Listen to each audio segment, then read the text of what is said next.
What's going on, guys? Going to spend a little bit of time talking about something I just spoke with Tate Fletcher and got inspired by him. He's always inspiring me. And I think the most important thing that if you have a persona or something, hey, what's up, Jersey Strong, something online, right? That you're transparent and that you're telling the truth. And the one thing I always tell people is when they say to me, they say, Zach, it's, you're living this lifestyle, like everything seems, so awesome.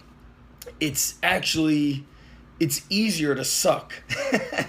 It's easier to just not give a shit. The hardest thing is excellence, because every day you're trying, you're giving it your all to be your best. And I don't want the illusion of success to come off from my Instagram photos, a video. These things are obviously taken at the height of when things are great. I'm not taking photos and videos of when I'm awake at 5 a.m, down here in my office, doing work, the behind the scenes stuff.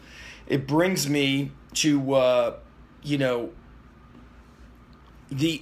what's on the surface is not always the truth. That's what I want to say. And I want to open it up, obviously, for questions on this. But when I talk about the surface, people might see a video on Instagram or YouTube and they'll see that the gym is pumping. That doesn't mean it's always pumping that way. Or they might see somebody who owns a huge gym and they think that person, that's a success. That person might be sweating bullets, not even breaking even, and on the verge of a heart attack or a stroke. Success is what you're going to define it as. And obviously there's some ethics involved in that.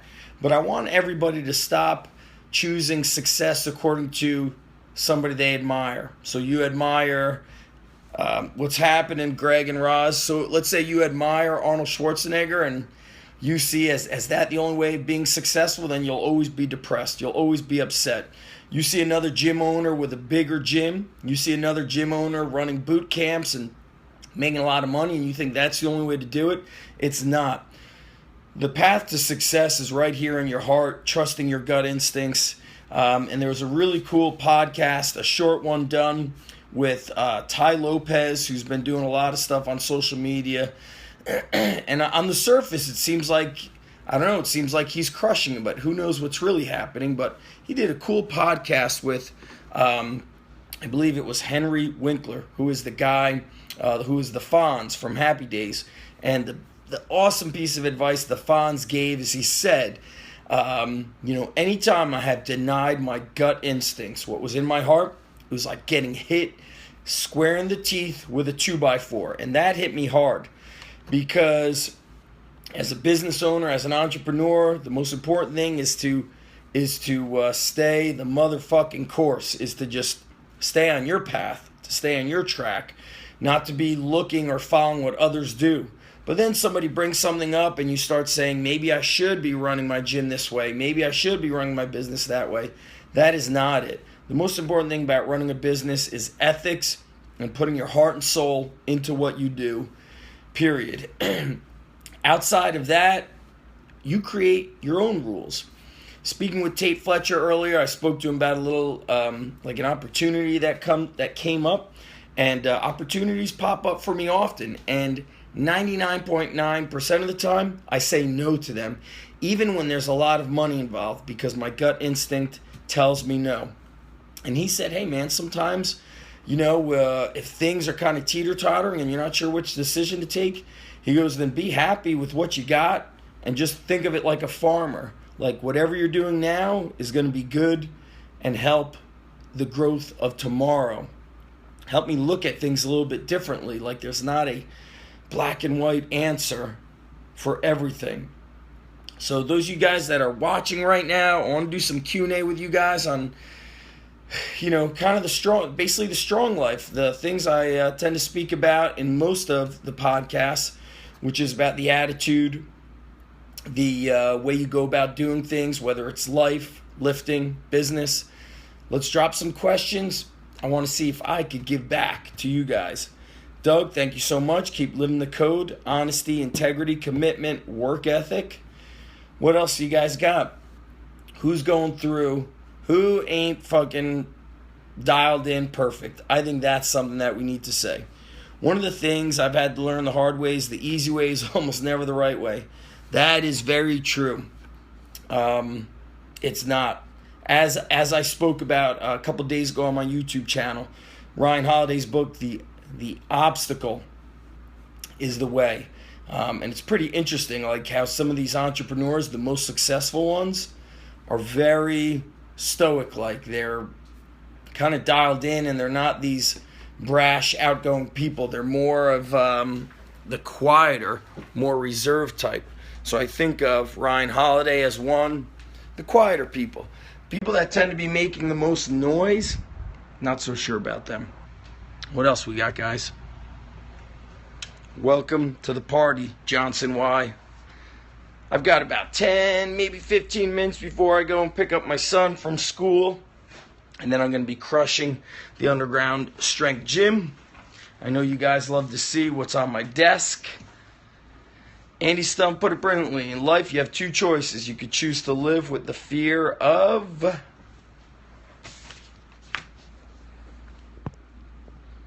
fear of failure, fear of regret, or fear of discipline. Yep. Well, you have the two pains in life, the pain of discipline and the pain of regret. And that's probably one of the biggest things that drives me to be a great strength coach, more so life coach for the athletes I work with. Because I know that they will not always get the gold medal. They will not always achieve all-state, all-American status. They will not always get the Division I scholarship. Anthony Testa, what's up, buddy? One of my coaches one of my athletes just got on board. Good to see my athletes learning, wanting to learn more. So, show you guys what's happening on my desk right here. We got Ready to Run by Kelly Starrett. That's a reread review. Corporate Wellness, Greg Justice. This book's amazing, guys. The Edge, 750 tips, quotes, stories from successful athletes. Pretty damn powerful. It's an old book compiled by Coach Ferguson. He was at, what's the private school that he was at? I know Blair Academy always wrestled them. And this is an amazing book. Just a second, guys. What was the school that he was at? Crap. Oh, he was at St. Edward's in Ohio, one of the big schools that's always battling against Blair Academy. You could say research committee was the St. Edward's High School wrestling team, which means Coach Ferguson had them research the most inspirational, most powerful life lessons from athletes. It's amazing. This book is pretty big. It's from coaches from the NFL, athletes from all different sports, not just wrestling. Gold medalists. This is an amazing book. Baseball players. Wow. These are the books that I will pass on to my kids. One thing I wish I had the space in my gym, and I'm actually going to try to find a newer spot and buy the spot, would be a place for my athletes to hang out in. A place where they can, kind of like a library, where they could read books that I feel like they should be reading, where they could sit, do homework, work on a computer, have access to the internet. A place that's safe and supportive is something that I want to try to build for these younger kids.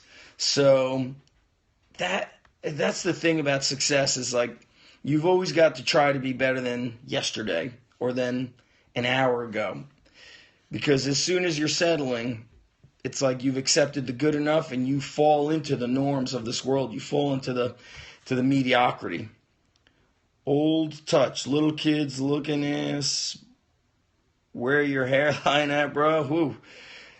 Man, somebody had told me that, here's the hairline, son. Had told me that you'll always get some of the weird people popping up on your Periscope. But going back to success, that is the tougher place to live. But I think if we're going to look back at life, 60, 70, 80, 90, at those younger years, then we're going to say, did we half-ass it or did we go all in? Were we kicking ass, attacking? That's the way I'm going to look at things. pain of discipline or the pain of regret. Discipline beats out motivation. And that's what Jocko Willing said yesterday. I said to him, I said, man, your stuff fires me up. It motivates me. It inspires me. He goes, yes, but discipline trumps motivation, which I think was cool. Discipline trumps motivation. Because there's going to be many times when we're not motivated, and then obviously the ticket is to be. You don't always got to like it. You don't got to love what you're doing. You still got to get the job done. And there's quotes, many of those quotes in that book, The Edge, where they talk about you may not love the practice. You may not love all the behind-the-scenes stuff. You may not love all the build-up. But the success that happens when you compete and do the work and get the job done is the ticket. And it's a lot like what I want to talk about with strength coaches, aspiring strength coaches. They see the gym, and I always tell them, I go, you don't see the 3-4 hours every day, the behind-the-scenes work of the emails going, the advertising, the educating your coaches, the managing of your coaches. There's a lot of little things or even big things that go on behind the scenes just to make it happen. It's tougher than what seems on the surface. And every day, it's like you got to get better than yesterday. Who's got some questions on anything on the Hustle Mania going wild here before I head out and start crushing it at the gym?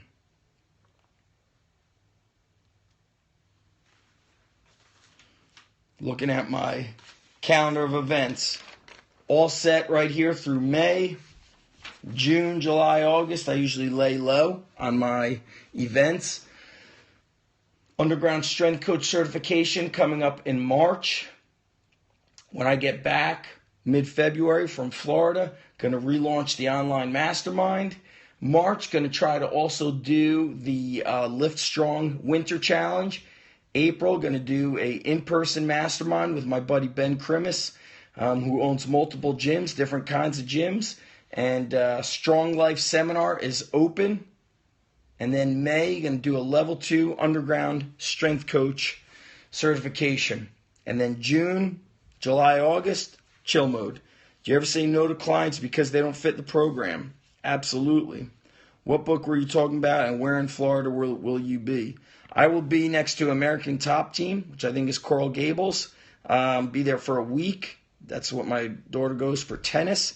And do a little bit of wrestling at American Top Team for my son. And yes, there are definitely times where athletes go through the trial workout. Hi, China from the UK. People coming to the gym without going through the proper steps of showing up, meaning parents didn't look at the website.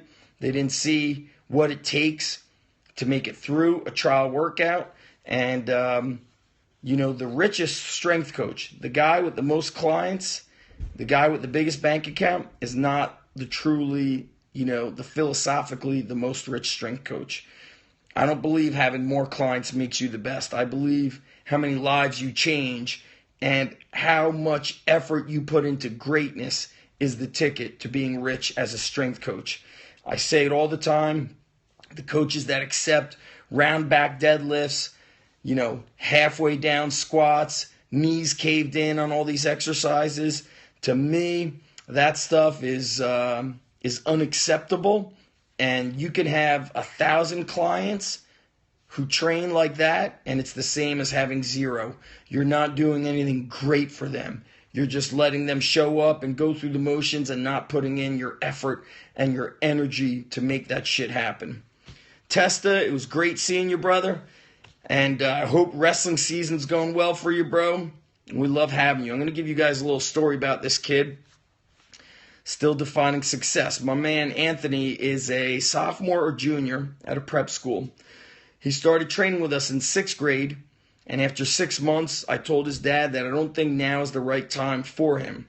He was training once a week, which is what we usually have our 6th graders do, but now I allow them twice a week. I was a little more conservative back then. I definitely evolved with my coaching. And I said, I think we should revisit him training here a year from now. When he's midway or late into 7th grade, he's going to be more mature, more emotionally mature. We did that. The dad said, I think this is great that you are willing to do that versus taking my money for a whole nother year. And I said, yeah, he's going to come back more mature. I go, while he's away, tell him to keep doing the warm-up on his own at home. Squats, push-ups, lunges, do the body weight work. He came back late 7th grade and was like a new kid. 8th grade kicking ass. Now he's a sophomore. Spent a lot of time on varsity football. I'm pretty sure he's on the varsity wrestling team. And he's an example of what we want our kids to be. To just come in and work your butt off. And then when you're done, stay after. Anthony will do the workout, then he'll stay after and flip the 450-pound tire. He'll carry the 130-pound jerry cans. What's the process you would do if I want to create a certification program? I created it because there was a desire from other coaches telling me they wanted it. I was getting phone calls and emails on an almost daily basis when I first opened my gym. People from all around the world who had, quote-unquote normal jobs saw that I was a teacher and then running a gym, following my passion successfully on the side, earning really a full-time income from a part-time business. They were blown away by how it could be done. These people wanted to visit the gym. They wanted to see how I train athletes. So coming from a teaching background, I like having a system, a curriculum, so to speak. So I created that because they wanted it. Not because I wanted to create a certification, but because people asked for it. And that's how you know when you should create anything in the business world. People are asking for it, and nobody else is providing it. So I was one of the innovators, one of the earlier guys of doing in-person certifications. We had people like Charles Poliquin. Obviously, you had the high school Bigger, Faster, Stronger program. I'm not sure who else had a program going on at the time, but the certification started the first year I had the gym. Actually, I opened the gym in June of 2007, and I believe the certification was held in June 2008. So we're going on this June will be 8 years of certifications. So I didn't do it because I was like, hey, I'm gonna make that money. I did it because I wanted to help other people who were truly passionate, help them change lives. There's people out there running certifications who do it strictly for the money. They want to make more money. That's their way out of whatever they were doing with a regular job. That's not the way. When I create something, it's to change lives, period. If it's not changing lives, then I'm not doing it right, and I don't want to do it. There's a part of me where I may or may not continue doing the live certifications. I'm not so sure I'm going to do it. So bummed I missed the last Cert in San Diego. Yes, I went to San Diego. People that were emailing me for 2 years didn't even show up to that. That's probably a big reason why I don't want to do these certifications. I feel like people aren't as hungry as they used to be, and I don't really like being around half dedicated. Did you build a strength program at the high school you were a teacher at? Nope. When I was running my business and teaching, the Edison High football team set, I'm pretty sure, a state record, 36 consecutive losses as a football team. And the football coach said, we got this. I don't need your help. And I see that all the time. So my preference is I just want to work with the most motivated, driven motherfuckers out there. And if they don't want to travel, I'm totally cool with that. You could do the online certification. I don't think there's another one that's going to rival what we have. We're going to be adding some new stuff to the online certification. Kelly Starrett is basically one of my advisors, I guess. He'll be adding a mobility/health section. Travis Mash going to be adding a weightlifting portion. So I'm going to be beefing it up because why not? Excellence. Good enough is just not what I'm into. So I'm going to be kicking ass with that. All right, guys. I hope I kind of got this message across about being great takes a lot of work. Being shitty, sucky doesn't take much work. Got my whiteboard here loaded with things that are happening every week, every month, every day. It's about the attack. So that's what I'm doing now, guys. Peace.